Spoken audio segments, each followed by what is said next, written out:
অচিৰেই পথ পৰিৱৰ্তন হ'ব বিটিআৰ ৰাজনীতিৰ শীঘ্ৰেই একেখন মঞ্চলৈ বিপিএফ ইউপিপিএল এনকেটিভিৰ বাতৰি সত্য প্ৰমাণিত হ'ল ইতিমধ্যে মিত্ৰতা প্ৰসংগত তিনিলানি বৈঠক সম্পন্ন দুয়ো দলৰ ৰণগৌৰা নাৰ্জাৰী ৰবিৰাম নাৰ্জাৰীক আলোচনা আগুৱাই নিয়াৰ দায়িত্ব আলোচনাৰ খবৰ ইউপিপিএলে গাপ দিলেও বিপিএফে স্পষ্ট কৰিলে সকলো বড়োভূমিৰ ৰাজনীতিত পথ পৰিৱৰ্তন হ'বলৈ আৰু বেছি দিন নাই 2025ৰ বিটিআৰ নিৰ্বাচনৰ বাবে বিজেপিয়ে একলা চলো নীতিৰে আগবাঢ়িব বুলি স্পষ্ট কৰাৰ পিছতে বিটিআৰত এতিয়া ৰাজনৈতিক শত্ৰুতা পাহৰি ৰাজনৈতিক মধুচন্দ্ৰিকাৰ যুঁজা বিপিএফ ইউপিপিএলৰ এনকেটিভিত এই বাতৰি সম্প্ৰচাৰ হোৱাৰ পিছতে বিটিআৰৰ বিভিন্ন মহলত খলকনিৰ সৃষ্টি হৈছিল কিন্তু এনকেটিভিৰ এই বাতৰিক আদৰ্শগত কাৰণত অস্বীকাৰ কৰি আহিছিল ইউপিপিএলে অৱশেষত এই জল্পনা কল্পনাৰ অন্তত বিপিএফ নেতা বিধায়ক দুৰ্গা দাস বৰুৱে স্বীকাৰ কৰিলে এনকেটিভিৰ সূত্ৰ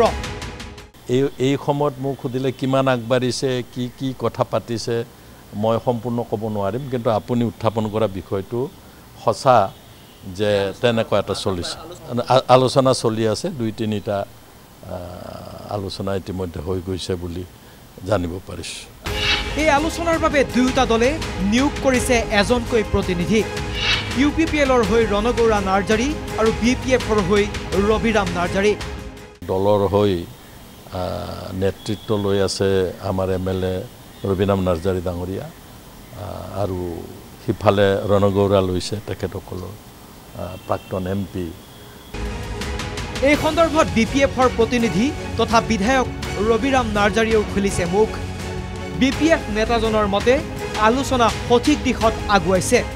দলৰ শীৰ্ষ নেতাই দেখুৱাই দিয়া পথেৰে আগবাঢ়িছে আলোচনা বিপিএফ আৰু ইউপিপিএলৰ মাজত আলোচনা কৰি বুজা পৰাৰ মাধ্যমেদি আগন্তুক নিৰ্বাচনত অৱতীৰ্ণ হ'বৰ কাৰণে আমি আগবাঢ়িছোঁ আলোচনা যথেষ্ট প্ৰাৰম্ভিক পৰ্যায়ত আছে বুলি আমি ক'ব লাগিব আমি যথেষ্ট আশাবাদী এতিয়ালৈকে যিমান দূৰ আগবাঢ়িছে খুব পজিটিভভাৱে আগবাঢ়িছে দুয়োটা দলৰ দুয়োজন নেতা হাইকমাণ্ড হিচাপে যিসকল আছে তেখেতসকলেও পজিটিভলি সেইটো সফল কৰিবৰ কাৰণে আমালৈ উৎসাহ উদ্দীপনা প্ৰেৰণা যোগাইছে আলোচনাত বহা বিপিএফ নেতাজনৰ আশা 2025ৰ পূৰ্বে সফল কৰিব এই আলোচনা বিটিচি নিৰ্বাচনৰ পূৰ্বে আমি শেষ কৰিব লাগিব আমি খুব লেহেম গঠিত চলাই আছোঁ সেইটো সাৱধানতাৰে আমি আগবাঢ়িব লাগিব বহু স্পৰ্শকাতৰ এটা বিষয় গতিকে অতি সংযমেৰে অতি সাৱধানতাৰে আমি আগবাঢ়িব লাগিব ইয়াত আমাৰ সকলো দল সংগঠনবিলাকৰ সহযোগিতা পৰামৰ্শ আমি লাগিব এনে সময়ছোৱাত ৰাষ্ট্ৰীয় দল বিজেপিয়ে যি ধৰণে আগ্ৰাসী ৰূপত বড়োভূমিত আগুৱাই গৈছে তেনেস্থলত কিন্তু এই দুই আঞ্চলিক দলৰ মিত্ৰতাই নিশ্চিতভাৱে সলনি কৰিব পাৰিব বিটিআৰৰ ৰাজনৈতিক বাতাবৰণ উল্লেখযোগ্য যে বিজেপিয়ে বড়ো জনগোষ্ঠীৰ নেতা তথা বিধানসভাৰ অধ্যক্ষ বিশ্বজিৎ দৈমাৰীক সন্মুখত ৰাখি 2025ৰ বৈতৰণি পাৰ হোৱাৰ অংক কৰিছে এই অংকত পিছে দুই আঞ্চলিক দলৰ সাম্ভাব্য এই মিত্ৰতাই কি আউল লগাব সেয়া সময়ে ক'ব কেমেৰা পাৰ্চন নিতুল কৃষ্ণৰ সৈতে লক্ষ্যজিৎ গোহাঁইৰ ৰিপৰ্ট এনকেটিভি